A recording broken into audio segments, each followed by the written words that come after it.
Today we're going to cover chapters 7 through 11 in Catcher in the Rye. And remember, this isn't a summary of the text. You can find summaries online if you're interested in that. This is to help you analyze the text.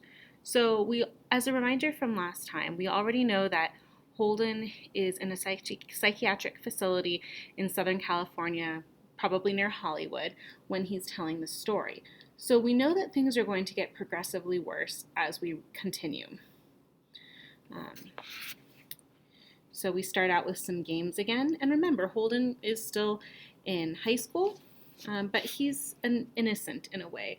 So they play games. He doesn't have a girlfriend. He doesn't really see the point in having a girlfriend right now. So it's almost like he's stuck in a prepubescent mentality. That's my interpretation, at least, and you're welcome to disagree. And that's why people continue to write essays on books that have been published a long time ago, because everyone has different beliefs on them.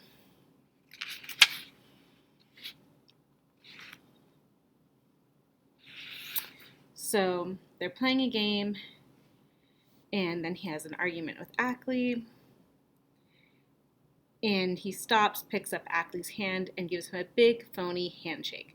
So although Holden usually criticizes others for being phony, he also is phony and fake in certain ways, and he acknowledges it in the way he speaks to us as a narrator, but he doesn't seem to give anyone else the benefit of the doubt as to why they might be phony. And in some cases, we do have to apologize when we don't necessarily want to. I experienced that with my toddler.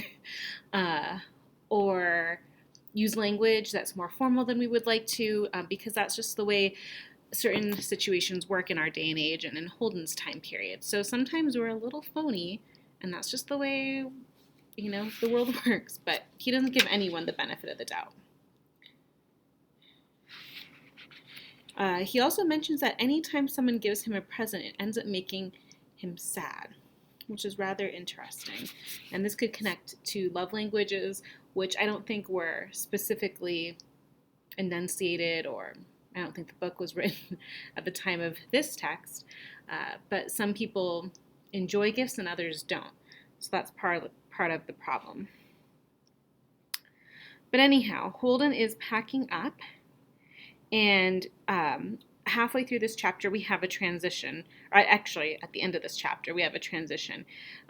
He's leaving, and there's absent parents, which means now he has room for an adventure, a way to search for who he is, for his identity, and possibly a transition to adulthood. So all of those are universal themes in a lot of novels. Who am I, right? What is our identity? And that is something that a lot of teenagers grapple with. And the transition to adulthood, it's not very easy. So, when you guys graduate from high school, some of you guys will be moving out when you're 18. Others will wait a little bit longer, but eventually you will leave and you will have absent parents because you're not going to see them every day. And that allows you to make more mistakes, which gives you more learning experiences. So now we're on chapter 8. It's talking about Morrow being very sensitive. Holden's kind of sensitive too, though. Again, he doesn't acknowledge it. It's my personal belief that we find fault with others when we see that fault in ourselves. So it annoys us the most when we see someone else with our weakness. If that makes sense.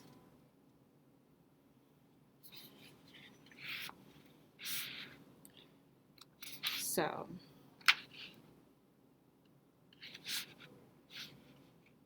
let's see.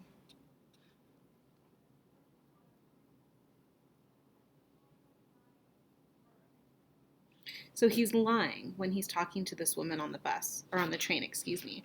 He calls himself Rudolf Schmidt. He lies about her son, saying that all mothers want to hear is how great their kids are, which, as a mom myself, I can attest to that.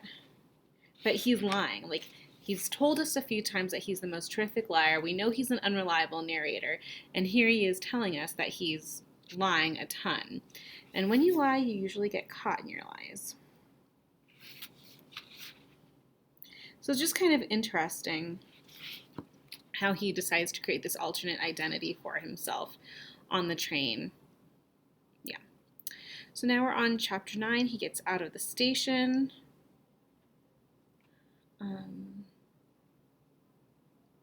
And he thinks about calling Sally Hayes, who wrote him this long, phony letter inviting me over to help trim the Christmas tree on Christmas Eve and all.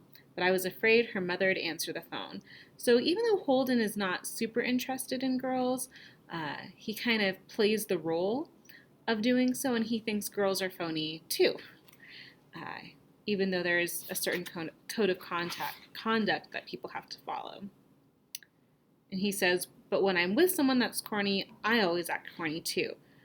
Again, he's behaving in a phony manner, but maybe they're not being phony. So he goes to a hotel. He thinks the hotel is full of perverts and morons and gave him a crummy room.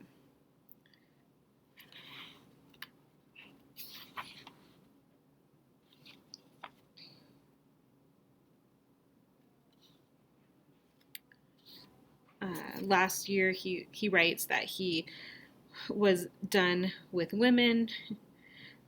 He spent a night necking or kissing with a terrible phony named Anne Louise Sherman. And he says, sex is something I just don't understand. I swear to God, I don't. So that we can interpret in multiple ways if we want to do close reading of it. One interpretation is that he's innocent, whether he's actually going through puberty or not, and chances are he is. It doesn't interest him right now. So it can allude to the fact that he's innocent, and having a romantic relationship is just not something on the table. Then we can look at the LGBTQ IA plus interpretation, which could be that he is asexual, meaning he just doesn't have a sexual drive. Or some people have made the argument that Holden might be homosexual. And so I don't have the answer for that. You would have to read through the text and find more examples of evidence to see, do you think he's just innocent? Do you think he's asexual? Or is he closeted? That could be it, because he just doesn't understand what sex is. So I'm sure there's essays on all of those ideas out there, and that's why we have different literary theories that we study in graduate school and sometimes in college, depending on the university you go to, because each theory gives us a different lens with which to interpret a text.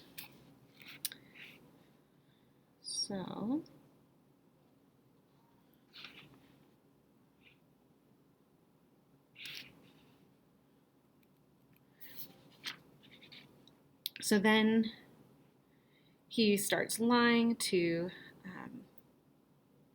Faith Cavendish, gives his real name. She doesn't understand it's Caulfield. She calls him Coffle. So that's a misunderstanding. But he doesn't correct her, and he calls her, or she calls herself a working gal, which is a euphemism for a prostitute.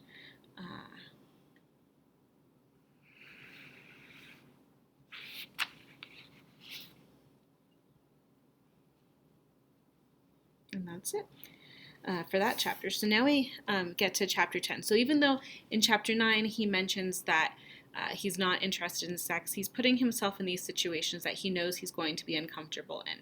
So does that mean he's trying to make the transition to adulthood, or does he not know how to handle these situations to keep himself in a continued innocent and safe environment? So in chapter 10, he goes to a nightclub.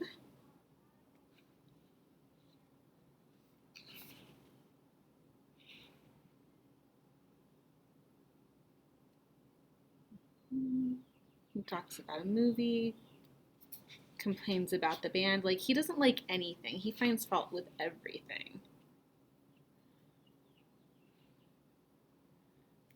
And then he felt like dancing.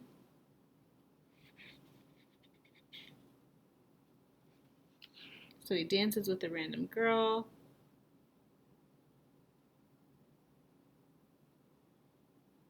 But she doesn't really listen.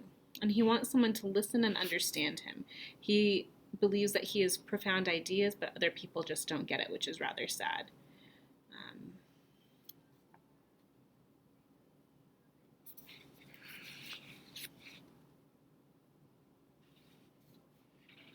The girls don't invite him to sit at their table. He complains about the drinks they get. He doesn't offer to pay for their drinks.